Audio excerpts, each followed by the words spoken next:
Good morning. Today I wanted to talk to you about the importance of drinking your water.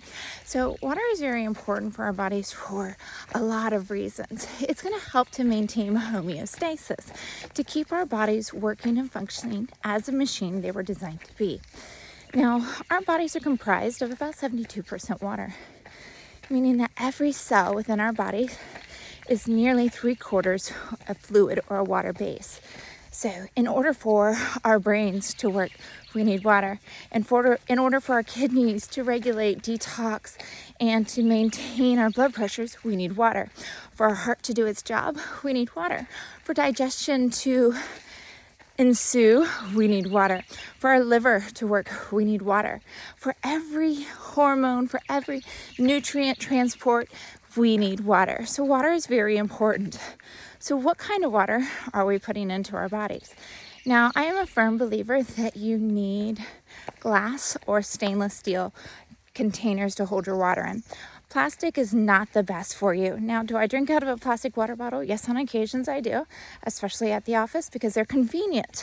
But what is in plastics? So there are a couple different chemicals that can be leached out of plastics, especially if they've been exposed to the heat, where those molecules will kind of expand and then those plastics and those chemicals can be leached out, or in the cold. So let's talk about some of those chemicals. One of them is polyethylene terephthalate. These are carcinogens. These can cause cancer, increase free radicals within the body, and cause all kind of detriment to your body. So that is something that can be found in plastic water bottles. Another one is bisphenol A or BPA. This is another one that's been in the news more recently because they found that this is a pretty potent chemical that can cause cancer. So we want to make sure that we're staying away from that. With glass we can heat up, we can sterilize without the worry of any kind of chemicals or anything being leached from it. So that is vitally important. We also know that it will keep everything a lot fresher and so that your water will taste better. Now let's talk about where do you get your water from. So you can get your water from a tap. Tap water does have some minerals in it, calcium, magnesium, phosphorus, sodium, things like that, even a little potassium. But a lot of times tap water is not the best for our bodies to drink, especially here in Indiana, because we have a lot of limestone.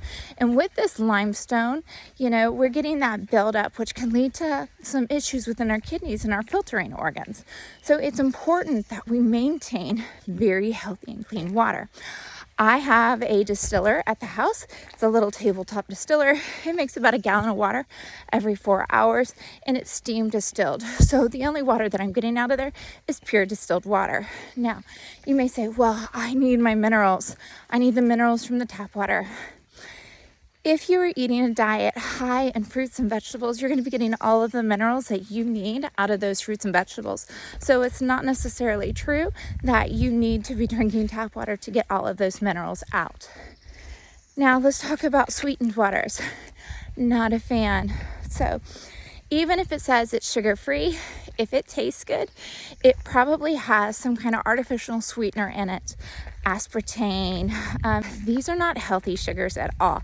They actually contain some chemicals in them, which even though it is not a sugar and it doesn't seem like it's a calorie, it is a chemical.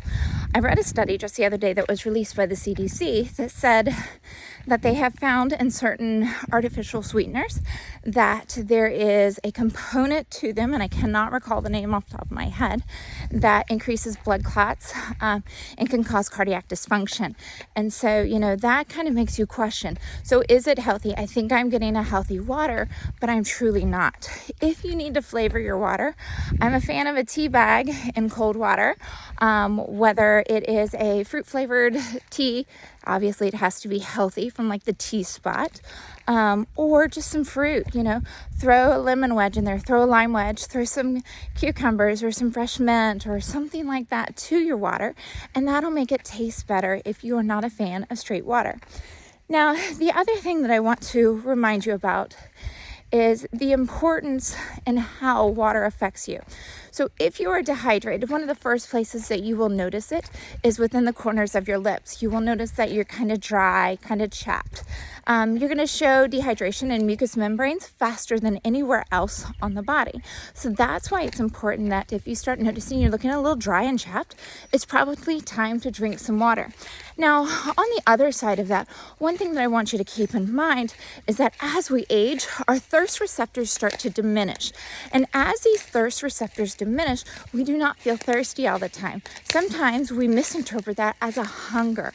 So if you're like, I shouldn't be hungry, but I feel hungry, try drinking some water and see if that will help you out a little bit. Now, the other thing that I want you to keep in mind is that with water, when you are dehydrated, you will have brain fog, you will not sleep well, your hair, your skin, and your nails will look awful. You may even get more acne breakouts. So it's important that you are maintaining hydration. Again, so important that you are drinking pure, clean water and that you're drinking at least half your body weight in ounces of water a day.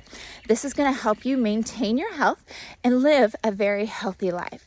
If you have any questions, you know where to find me. Until next time.